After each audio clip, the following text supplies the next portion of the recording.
لا يزال الخير حيا لا يزال إن في الدنيا سلاما وظلال أخبر الأيام أنها في وصال قم بنا وانظر لآيات الجمال قم بنا وانظر لآيات الجمال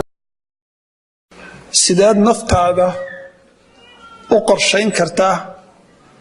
ood ugu noolaan kartaa qorsho ama plan cad ilaa aad ka dhimato noloshaada daraasa la sameeyay oo cilmiyeysan jaamacaddan Harvard oo taqaanaan ayaa waxay sameysay daraaso ah dadka noloshooda takhtiid u sameeya oo qorsho noloshooda u dejiya waa 3% qof say arrinka u xaqiijiyaan ayay jaamacadaasi waxay sameysay waa 1970gii waxay meel isugu keentay 100 arday markaasay waxay ka qaaday seminar baa la siiyay su'aalo la weydiiyay yaa naftiisa qorsho cad oo uu yaqaan u degan yahay oo ku socda 3 arday baa laga helay 20 sano kadib ayaa la baaray ardaydii 100ka ahaa noloshoodii oo dhan baa la raadiyay waxaa la ogaaday 3dii arday ayaa wax muuqda oo la taaban karo noqday markaas macnaheedu waxa weeye qofka naftiisa takhtiid u dejiya 3daas qof 3daas qof oo naftooda qorshaheeda yaqaana ayaga mujtamaca mustaqbalka hogaamiya ayaga mustaqbalka leaderiska ah ayaga dadka adduunka lead gareeya ayaga imaamiyada ah ayaga dadka madaxweynayaasha u noqda ayaga adduunka dhan maamula waa xaqiiqo cilmi ah weey waxa kale oo cajiib ah qofka naftiisa aan qorshe la'aanta ah aan qorshaha lahayn waxaa la yiraahdaa دائما يتعرض أو هو عرضة للمشاكل والصدمات النفسية والاجتماعية وحمر والبكهر يماذا لباتوين أساق الشخصي النفتي ساعة لباتوين مجتمعة أو كيابيا ما نقول بكدعة وحاكلو اللي أقاذي مرك الله فيري قرشها إنه هذا دان سويدينه yaa naftiisa ku tala gashan waxa uu 5 sano ama 20 sano kadib noqon doono yaa raba inuu noqdo 20 sano kadib sidaas iyo sidaas iyo sidaas marka takhdiidka la fiiriyo waxa la dadku waa 5 qaybood qolo waxa la yiraahdaa aljaaduna almuntaliquna almuhaddiduna غايتهم waa dad daacad ah oo naftooda ka adag oo naftooda ayagu hogaamiya oo naftooda waxa ay sameynayso u xadidan tahay oo mustaqbalkooda u xadidan yahay waa dadka la yiraahdo hum ضد الشر وناصرة الحق way waa dadka shartana hor istaaga adduunkana xaqa u kaalmeeyo weeyo oo adduunka hogaamiyo way dadkaas qaybta labaad oo dadka kamida waxa la yiraahdaa waa dad الجادون الراغبون في الوصول لغايتهم ودد ayaguna dadaalaya laakiin waxay jecel yihiin inay danta ay leeyihiin gaaraan goolkooda marka qaarkood uma cadda meelay u socdaan marka qaarkood uma cadda laakiin way dadaalayaan waa dadka qayb badan oo saasa jirta waa dadka la yiraahdo waa quwwatun lil mujtama'i wa lil umma waa awood mujtamaca iyo ummaddu ku taagan tahay dadkaas waa dadku say u badan yihiin waxaa jira dad saddexaad oo albaaxithuuna alladina ladayhim alisti'daad waa dad raadinaya inay badbaadaan oo diyaar u ah laakiin dariiqii aan fahansanayn oo garanaynin waa inuu saan u badanna qaybta أفراد أو دتك كمل أو حالي هذا والمسقطون غير الجادين وضد طريقة كدعسن أو أن ديار أو أهين إن نفط هذا قرشيان المنتظرون من السماء أن تمطر عليهم ماء وذهبا لحلول مشاكلهم وحسوغا يا إن السماء ذهب أصاد دارسو والسماء الروب أصاد دجسو ومشاكلش السماء حلسو سوغايا وسكفديا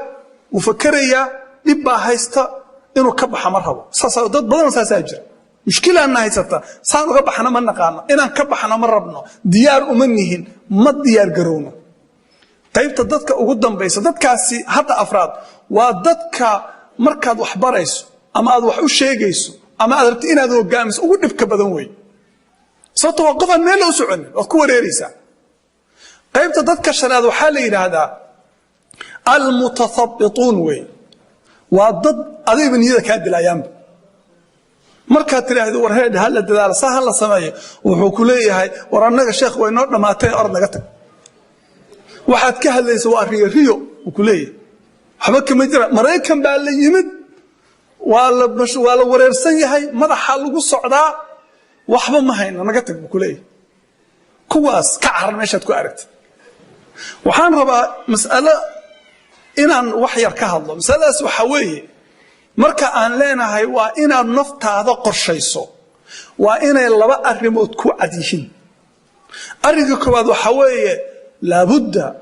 أن يكون معك رسالة واضحة ورؤية واضحة للحياة وإن هيستين رسالة عد رسالة وحال هذا ومشن كوحد عنه إيا إن هيستين رؤية عد ووحد عنه فيشن كواي وإن لما سكوا عديهن وإن هذا رسالة واضحة إيا رؤية واضحة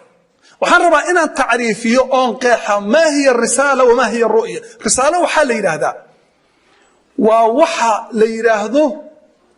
همده ودورك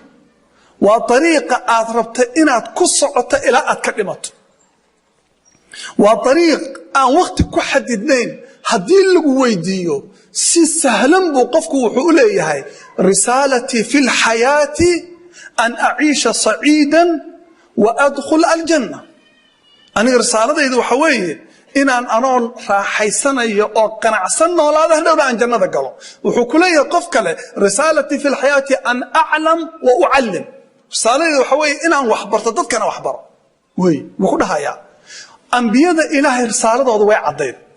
النبي صلى الله عليه وسلم رسالة ديسة مركل لويديو محي الجواب تيسو إنما بعثت لأتمم مكارم الأخلاق إنما أنا النذير المبين قل هذه سبيلي أدعو إلى الله على بصيرة أنا ومن اتبعني وسبحان الله وما أنا من المشركين صار عدوي محاضر النوشاي ويقانا رسالة لي هذا رؤيتنا وحال لي هذا هدف محدد أضربت إن تقاله وقف ربا إنه 5 سنة كدب نقضه محاضر نقنص 5 سنة كدب إمام ما ربا إنا نقضه وشقي سنة محاربتا 5 سنة كدب إنا نقطة حافظ القرآن محاربتا 10 سنة كدب إنا نقطة دكتور بان ربا إنا نقطة محاربتا 10 سنة كدب إنا نقطة إنا هايستان ربا 3 عنوب إنجنير أن أهاضو حافظ القرآن أن أهاضو فيري ورؤية عدوي وحال لي هذا رسالة رؤية القرآن كمرر بضن بكي ماذا وحال رسالة كمية مركو القرآن كو إشارة يو أولى إلهي لي فتولى عنهم وقال يا قوم لقد أبلغتكم رسالة ربي ونصحت لكم رسولك قوم كيجي ورسالة ربي إيسو دروان إذن جارسية أنا ما سيتك أنا مشينك لا إيسو دروان إذن شاقة وحكمت مركو الله تبارك وتعالى يا أيها الرسول بلغ ما أنزل إليك من ربك وإن لم تفعل فما بلغت رسالته رسالة واضحة وي رؤية وحكمت مثلا مركو إلهي لقد صدق الله رسوله الرؤيا بالحق لتدخلن المسجد الحرام إن شاء الله آمنين محلقين رؤوسكم ومقصرين لا تخافون النبي صلى الله عليه وسلم وحولها رؤية وحال إلى هذا أصلك وحاله إطلاقا قفكم مركو هردو laakiin khiyaalka qofku markuu nool yahay uu ku fakarana waa la yiraahdaa maalintuu nabigu Maka ka baxay isagoon rabin xoogga lagaga saaray intuu fiiriyay waa kii lahaa dhulka Ilaahay adaan kuugu jecelahay hadaan laga ka saarina kama baxeen wuxuu go'aansaday inuu ku noqdo asoo baytul maqdis u tukanaya ayuu nabigu qiblada raadin jiray loo jeediyo qad nara taqalluba wajhika fi samaa falanuwalliyannaka qiblatan tardaaha إن الذي فرض عليك القرآن لرادك إلى معاد نبي محمد هو النقطة أنت النبي وتخديدي وفكري هشيسيو قلي ددال بو قلي إلى الرياديسي أي حقيقة وذي وكل نقطة محاد عضي فضح الأعظم الذي لا فتح بعده النبي صلى الله عليه وسلم إن ماشي لغا ساري انتو صوق قلي وبها الكعبة الدوشة إذا كآدامي النبي مركز الله ساري صلى الله عليه وسلم 8 سنة كدب marka ruuyo waxa la yiraahdaa waxa aad rabtay inaad noqoto quraankuna marba buu ka sheekeeyaa ya abati hada ta'wil ru'yaya qad ja'alaha rabbi haqqan wa riyada qofku wuxuu ku riyooda markuu dawaa la yiraahdaa laakiin maxan ka wadaa kelimadaas quraanka way ku timid marar badan waxaan rabaa inaan tusaale ku bixiyo qofka risaalada iyo ru'yada cadle iyo qofka aynan u cadeyn say noloshoodu kala tahay waxa la yiraahdaa qofka saaxiibu risaalada wuxuu la mid yahay nin doon hogaaminaya oo kale doonta maxaa ku saaran badeeca ku saaran waxaad hogaaminaysaa guri caruurtaadii baa ku jirta xaaskaagii baa ku jira reerkii baad hogaaminaysaa waxaad hogaaminaysaa mujtamac baad hogaaminaysaa marka nin doon hogaaminayo kale way wuu yaqaanaa meesha doonta burcadbadeedu ay badda ka joogto alqaraasina meesha joogan wuu yaqaanaa ka leexanaya wuu yaqaanaa meesha ay degan yihiin dadka xunxunka ah wuu ka leexdaa qabaa'isha xunxunka meelaha degan yihiin oo dadka laaya wuu ka leexdaa wuu yaqaanaa markay timaado dabaysha caasifada oo xunta doonta halaagaysa markaasuu ka gaashaantaa asagoo badbaaday oo ciidankiisii badbaadiyey ayuu maalin walba tuulo amni u tagaa badeecadiisu gataa mid kale u tagaa badeecadiisu gataa hadhow buu doonta soo buuxsadaa wuu soo noqdaa ninka aan lahayn message ad mission iyo vision midna aan lahayn waa si dadku u badan yihiin maanta waa anigaas Cabdirasaaq oo la yidoon wad maanta xagan la aadi lahaa doon buu iska dhex fadhiyaa wuu wataa badeeca uga buuxo rag baa u saaran dabayl baa timaada shan bay kala degtaa qaraasinu ku soo dhaca xooli baa qaar laga qaataa magaalo kale u tagaa doontii baa laga bilqaysanaya waa inaga dhibkanaas qofku iska socdaa maalin cunug baa ka halaabay maalin islaamtii buu furay maalin mid bay isdagaaleen maalin xaq u guuray maalin mayn buu u guuray maalin boos Minneapolis buu u guuray maalin wuxuu u guurayaa xaq meel kale ka dhacaya meeshay maqasho maanta meeshaas wax ka jiraan bay u ordaya saasuu isaga dawareegaya qof sababtoo ah عنده ليس عنده رسالة وليس عنده رؤية وتصالة عدو عجيب أوي وحالي هذا ذكر رسالوين كعدل لو حكم إذاها ننك الذي جري جون اف كندي أيام 1960 باللوغة يذيب خطبة أخرى مكسوه حويري طبعا كان سنة وهذا باللوغة آخر كذا ضيح أيام تجينا هذا المريكنا 1969 kii markay ahayd waa 10 sano wali ma dhamaanin ayuu ninkan la yiraahdo maxal yiraahdaa ninkan la yiraahdaa Armstrong oo dayaxan tagay buu dayaxan tagay markuu dayaxan tagay oo Mareykan dayaxii buu tagay dadkii oo dhan waxay xusuusteen khudbadii ninkaas waa ru'ya waadixa waxaan rabnaa 10 sano kadib